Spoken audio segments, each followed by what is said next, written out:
प्रिय विद्यार्थियों, पिछले वीडियो में मैंने आपको अलंकार के संबंध में जानकारी दी थी, जिसमें मैंने आपको अलंकार के प्रमुख दो भेद बताए थे, शब्दालंकार और अर्थालंकार। शब्दालंकार के तीन भेद मैंने बताया था। अनुप्रास अलंकार, अनुप्रास अलंकार के 5 भेद बताया था। आज उसी के आगे हम क्रम बढ़ाते हैं। शब्दालंकार का दूसरा भेद है यमक अलंकार। यमक अलंकार, यमक माने होता है युग्म, युग्म माने जुड़ा।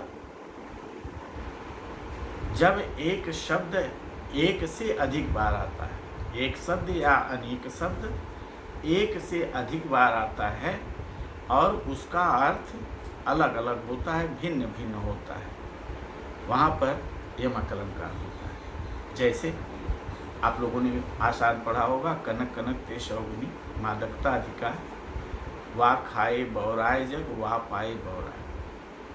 इससे भी सरल एक उदाहरण आपको मैं देता हूँ।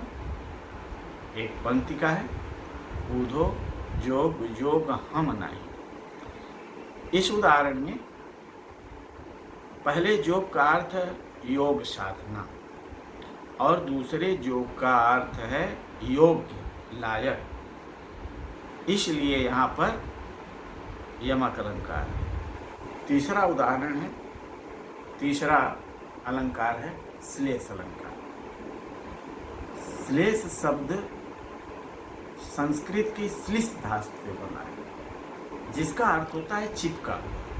अर्थात जहाँ पर कोई शब्द, एक शब्द या शब्द समूह एक बार प्रयुक्त होता है और उसका अर्थ अनेक होता है, अधिक होता है, वहाँ पर श्लेष अलंकार होता है। जैसे रहीमन पानी राखिए, बिनु पानी सब सून, पानी गए न उबरे, मोती मानुष चून। ऊपर वाली पंक्ति को छोड़कर नीचे वाली पंक्ति पर ध्यान दीजिए। पानी गए न उबरे, मोती मानुष चून। इस उदाहरण में पानी शब्द एक बार आया है। पानी गए न उबरे, पानी शब्द एक बार आया है और इसका 3 अर्थ है। पानी गए न उबरे मोती, मोती के पक्ष में कांति, चमक।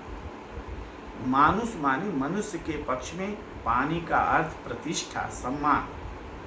और चून माने चूने के अर्थ में, चूने के पक्ष में पानी का अर्थ जल, पानी है। इसलिए यहाँ पर पानी शब्द एक बार आया है और इसके 3 अर्थ हैं, इसलिए यहाँ पर श्लेष अलंकार है। हमारे पाठ्यक्रम में शब्दालंकार के 3 भेद, अनुप्रास, यमक और श्लेष अलंकार है।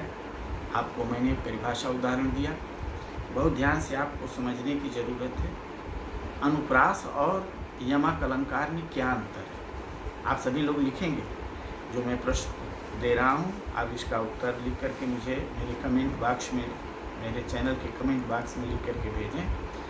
अनुप्रास और यमक अलंकार में क्या अंतर है तथा यमक और श्लेष अलंकार में अंतर स्पष्ट करें। आगे हम चलते हैं अर्थालंकार। अर्थालंकार जैसा आप शब्द से ही समझ रहे हैं, जहाँ अर्थ में अलंकार होता है, अर्थात जहाँ पर अर्थों में सुंदरता पाई जाती है, वहाँ पर अर्थालंकार होता है। अर्थालंकार के कतिपय हमें भेद हमारे पाठ्यक्रम में है, हम लोग एक एक करके उसको जानेंगे।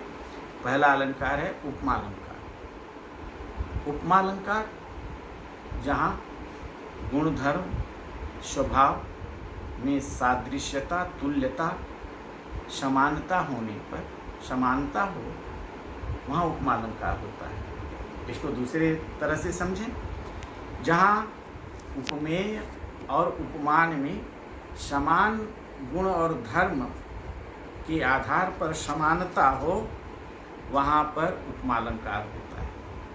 अब उपमा अलंकार के अंग जानिए। उपमा अलंकार के 4 अंग हैं। नंबर 1 उपमेय। उपमेय जिसकी समानता, जिसकी तुलना की जाती है। बहुत ध्यान से समझें।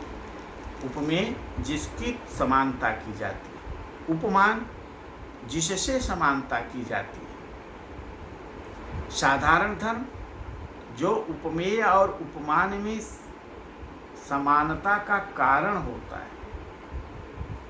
ऐसे आप समझें, साधारण धर्म जो उपमेय उपमान में समानता का कारण होता है उसे साधारण धर्म कहते हैं। और चौथा है वाचक, जो उपमेय और उपमान में जो शब्द समानता कराते हैं उन्हें वाचक कहते हैं। एक उदाहरण के द्वारा आप समझें। सुन सुर सरि सम शीतल वाणी। यहाँ वाणी, वाणी माने वाणी, वाणी की समानता की गई। किससे समानता की गई? सुरसरी गंगा। कैसी? दोनों में समानता क्या है वाणी और गंगा में? शीतल। तो उपमेय वाणी, उपमान सुरसरी और शीतल साधारण धर्म और सम ये वाचक हैं। इस प्रकार से ये उपमालंकार के 4 अंग होते हैं और उपमालंकार के 2 भेद हैं। पाठ्यक्रम में यद्यपि है नहीं, लेकिन आप लोग जानें, पूर्ण उपमालंकार और लुप्त उपमालंकार। तो आप लोग उपमालंकार समझ गए होंगे।